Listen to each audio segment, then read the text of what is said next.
ಇದೊಂದು ಇದು ನಡೀತಾ ಇದೆಯಲ್ಲ, ಆ ಫುಟ್ಪಾತ್ ತೆರವು ಒಂದು ಕಡೆ, ಅದ್ರ ಜೊತೆ ಇಲ್ಲಿ ನಾನು ಹೇಳ್ತಾ ಇರೋದು ಈ SIR ವಿಷಯದಲ್ಲಿ ಆದಿ ಬೀದಿಲಿ ನಡೆಸ್ತಾ ಇದ್ದಾರೆ.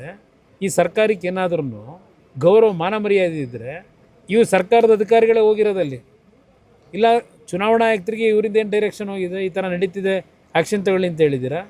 ಪ್ರತಿಯೊಂದಕ್ಕೂ ಹೇಳ್ತಕ್ಕಂಥವ್ರು ಬೀದಿ ಬದಿ ವ್ಯಾಪಾರಿಗಳದು ಸುಪ್ರೀಂ ಕೋರ್ಟ್ ಆದೇಶ ಇದೆಲ್ಲ ಒಪ್ಕೊಳ್ಳೋಣ, ಆದರೆ ಅವರನ್ನು ಅಷ್ಟೊಂದು ಲಕ್ಷಾಂತರ ಕುಟುಂಬಗಳು ಇವತ್ತು ಪ್ರತಿನಿತ್ಯ ಬೀದಿನಲ್ಲಿ ವ್ಯಾಪಾರ ಮಾಡ್ಕೊಂಡೇ ಬದುಕ್ತಾ ಇರ್ತಕ್ಕಂಥವ್ರು.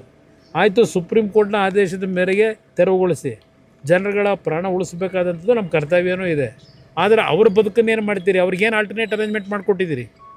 ಎಲ್ಲಿ ಕಳಿಸ್ತೀರಿ ಅವ್ರನ್ನ? ಅಷ್ಟು ಜನನ ಇದು ಇರ್ತಕ್ಕಂಥದ್ದು. ಅದರಿಂದ ಸರ್ಕಾರ ಕಾನೂನಿನ ಬಗ್ಗೆ ಚರ್ಚೆ ಮಾಡೋರು ಬದುಕಿನ ಬಗ್ಗೆ ಇವತ್ತು ಏನು ಜೀವನ ಮಾಡಬೇಕಾದಂಥವ್ರಿಗೆ ಅವ್ರಿಗೆ ಆಲ್ಟರ್ನೇಟ್ ಅರೇಂಜ್ಮೆಂಟ್ ಮಾಡಿಕೊಡ್ಬೇಕಲ್ಲ, ಅದ್ರ ಬಗ್ಗೆ ಇವತ್ತಿನವ್ರಿಗೆ ಏನು ಚರ್ಚೆ ಇಲ್ಲ.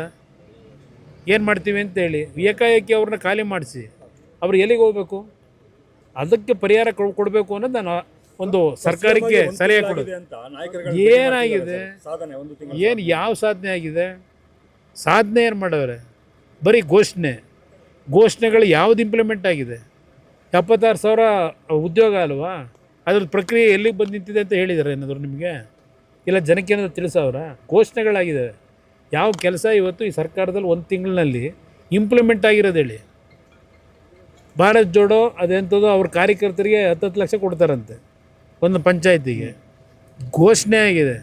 ಸರ್ಕಾರದ ದುಡ್ಡಿಲ್ಲದೆ ಸರ್ಕಾರದವರು ಜನಗಳ ಜನಗಳ ಜೋಬು ಕೈಯಾಗಿ ಪಿಕ್ ಪ್ಯಾಕೆಟ್ ಮಾಡೋದು ಹೆಂಗೆ ಅಂತ ಪ್ರತಿಯೊಂದರಲ್ಲೂ ಯೋಚನೆ ಮಾಡ್ಕೊಂಡು ಕೂತಿರೋರು ಇವರು ಇವೆಲ್ಲ ಕಾರ್ಯಕ್ರಮ ಅನುಷ್ಠಾನಕ್ಕೆ ತರ್ತಾರ? ದೊಡ್ಡ ದೊಡ್ಡ ಕಾರ್ಯಕ್ರಮಗಳು ಏನಾದರೂ ಇದ್ದರೆ, ದುಡ್ಡು ಹೊಡೆಯೋ ಕಾರ್ಯಕ್ರಮ ಇದ್ದರೆ ಅವಕ್ಕೆ ಫೌಂಡೇಶನ್ ಹಾಕೊಂಡು ಹೊರಟವ್ರೆ ಅಷ್ಟೇ. ಕರ್ನಾಟಕ ನ್ಯೂಸ್ ಬೀಟ್ ಫಾಲೋ ಮಾಡಿ, ಸಬ್ಸ್ಕ್ರೈಬ್ ಮಾಡಿ.